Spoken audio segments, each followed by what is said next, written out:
Guten Tag, meine Lieben. Wir senden ein freudiges Lebenszeichen aus Paraguay. Und wir wissen, es ist schon eine ganze Weile her, dass wir uns mal gemeldet haben mit einem Update. Und jetzt ist es soweit. Ja, wir wollen euch mal eine kurze Zusammenfassung wiedergeben. Wir sind jetzt rund 5 Monate in Paraguay. Oder sind es 6? Ja, am 11. November sind 6 Monate. Gut, dann fange ich nochmal an. Wir wollen euch mal ein kurzes Update geben. Wir sind jetzt knapp 5 Monate in Paraguay. Wir haben jetzt einiges gesehen und einiges erlebt. Und das fassen wir euch heute mal zusammen. Ja, wir haben uns wieder in unserem schlauen Büchlein ein paar Fragen und Sachen notiert, die interessant sein könnten. Wir legen das mal jetzt eben hier hin. Zuerst wollten wir euch gerne ein ganz kurzes Update geben zum Thema Kinderheim Su Refugio. Wir sind da nach wie vor aktiv im Hintergrund am Wirken.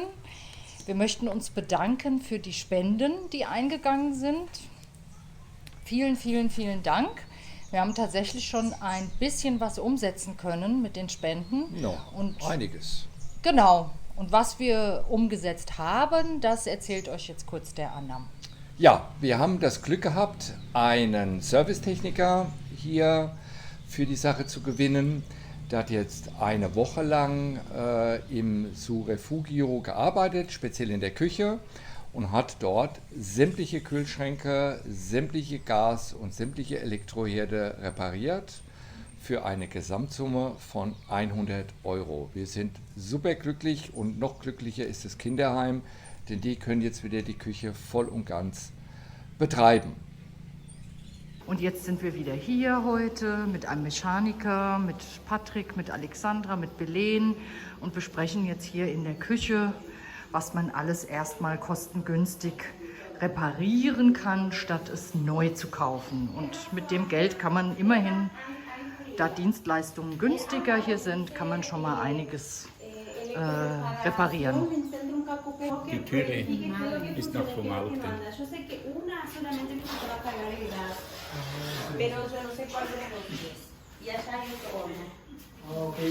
So, wir sind heute wieder in der Küche, die repariert werden soll, und haben einen Mechaniker dabei. Das ist der nette Mann in Bordeaux mit der Kappe. Und wir gucken jetzt, was wir alles reparieren lassen können, statt es neu zu kaufen. Ja, wir sind weiter dran. Wir versuchen weiter, Leute dafür zu gewinnen. Und in irgendeiner Form merken wir, kommt es auch zurück. Wir kriegen Anfragen, also einfach über Geldspenden hinaus, wie man unterstützen kann, oder Leute, die tolle Ideen haben, was man da machen kann. Ja, da sind wir sehr zufrieden. Dankeschön dafür. Vielen Dank.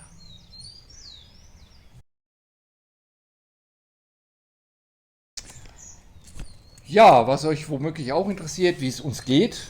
Wir sind nach wie vor hier sehr glücklich über den Entschluss.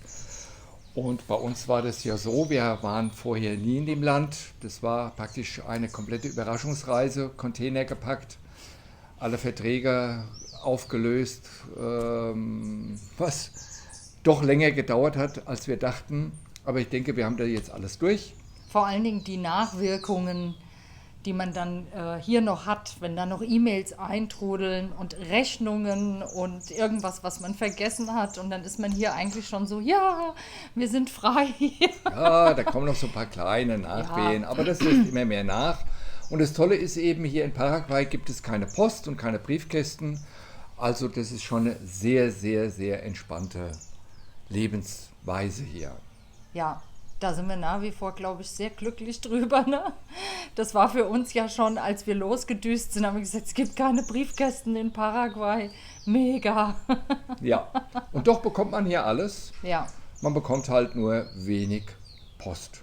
Und wenn man sich mal so überlegt, was ist so alles im Briefkasten, da ist es ja seltenst mal ein schöner, mit der Hand geschriebener persönlicher Brief. Es sind ja meistens Dinge, die gedruckt sind und keine Unterschrift tragen und ähnliches, wo Beträge drin stehen. Das ist hier auf einmal alles weg.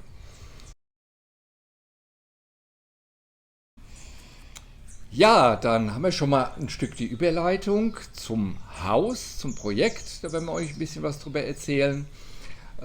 Ich fange jetzt mal salopp an mit den Nebenkosten. Zu Hause hatten wir Nebenkosten für unser Doppelhaus, unsere Doppelhaushälfte in Höhe von etwa 400 bis 450 Euro mit Heizung und Strom und Telefon und Internet und Abwasser und Zuwasser und ich weiß nicht, was alles für Gebühren da zusammenkommen. Die Steuer fürs Grundstück für den 1 Hektar liegen bei etwa 20 Euro im Jahr. Stromkosten liegen bei 3 bis 4 Cent pro Kilowattstunde. Das teuerste ist hier im Prinzip das Internet. Da haben wir eine 100er Leitung und zahlen dafür etwa 38 Euro im Monat. Das ist wirklich der größte Brocken. Der Rest ist im Prinzip vernachlässigbar hier an Nebenkosten. Wie schreitet denn der Hausbau voran? Ja, wie schreitet der Hausbau voran?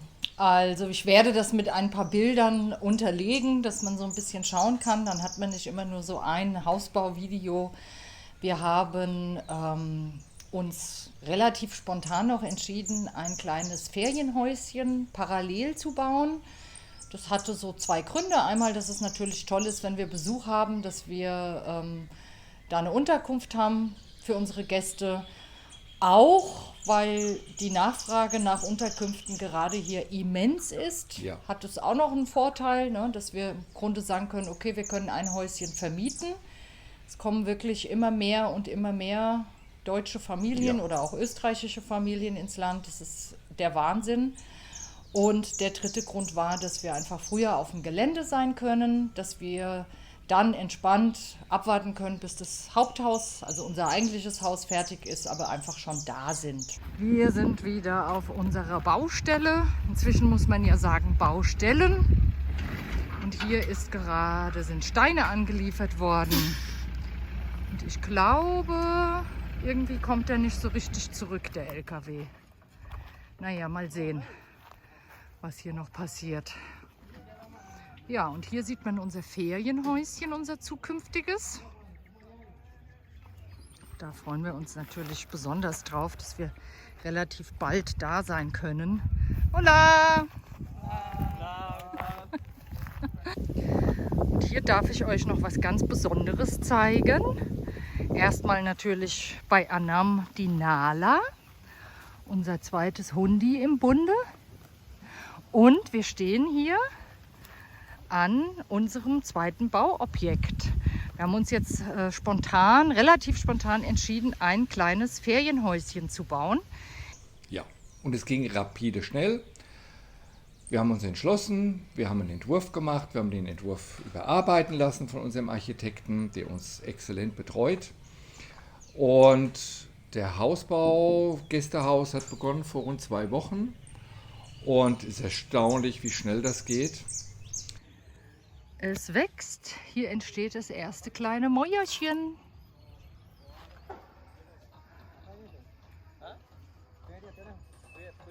Wir freuen uns sehr, es geht voran. Gerade bei dem Aufmauern, da sieht man dann schon, wie schnell es vorangeht. Später beim Dach wird es wieder ein bisschen dauern, aber es wächst jeden Tag ein bisschen. Und das Schöne ist, man muss nicht ein Jahr lang einen Bauantrag stellen. Nein, das geht hier rapzapp. Also wir stoßen ja hier jetzt schon auch so ein bisschen an unsere Grenzen, das ein oder andere Mal. Ich nenne es mal die Tranquilo-Grenzen. Das schöne Wort hat ja bestimmt jeder, der sich mit Paraguay oder ich sag mal auch anderen südlichen Ländern beschäftigt, schon gehört. Ja, bestimmt. Und damit kommt man irgendwann, stößt man da an seine persönlichen Ungeduldsgrenzen, sag ich mal.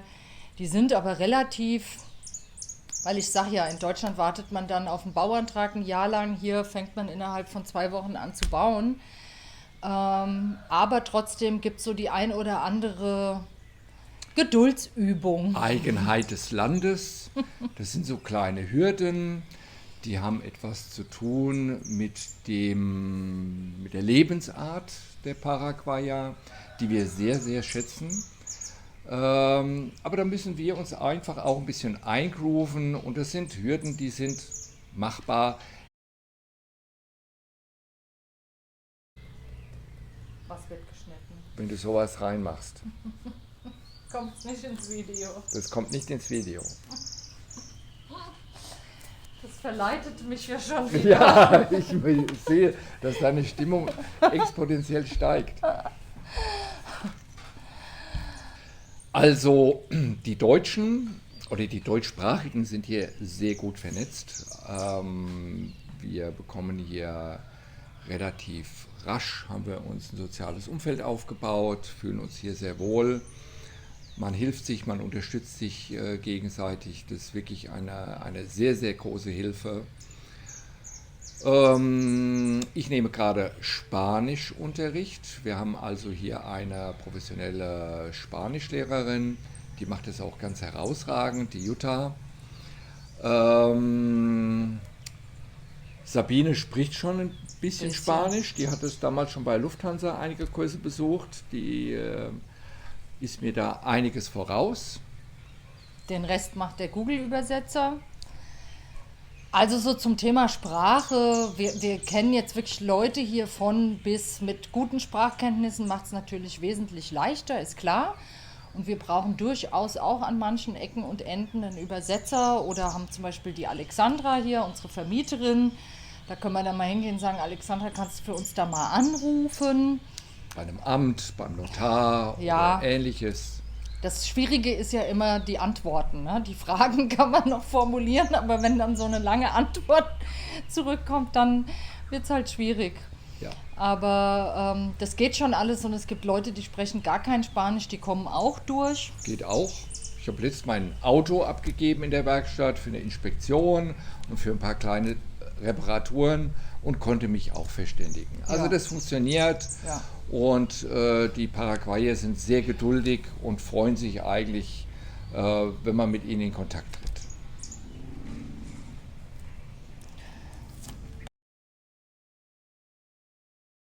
Ja, wir werden ja häufig gefragt, Preise und was kostet das Leben? So ein paar kleine Beispiele. Vergangene Woche ist uns jemand ins Auto reingefahren, es gab eine kleine Beule im Auto.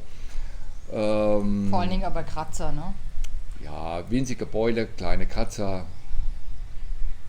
Und es ist normal hier, dass hier keine Telefonnummer, kein Kontakt hinterlassen wird.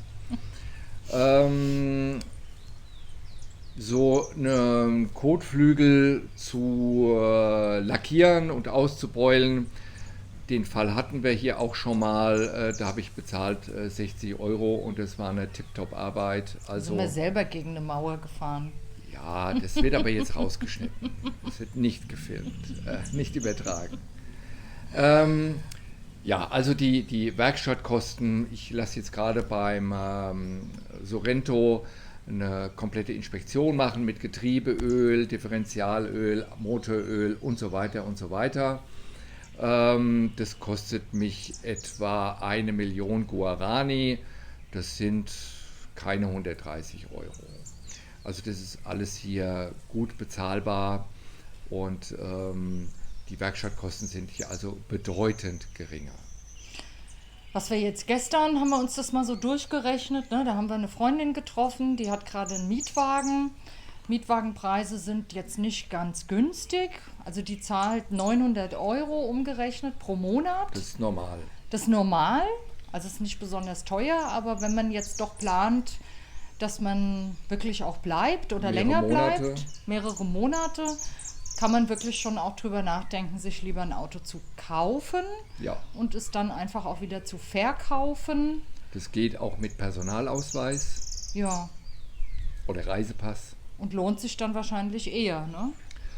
Muss jeder für sich entscheiden. Ja. Also ein einigermaßen ordentliches Auto beginnt so bei 5.000 bis 6.000 Euro, das muss man rechnen. In der Anschaffung.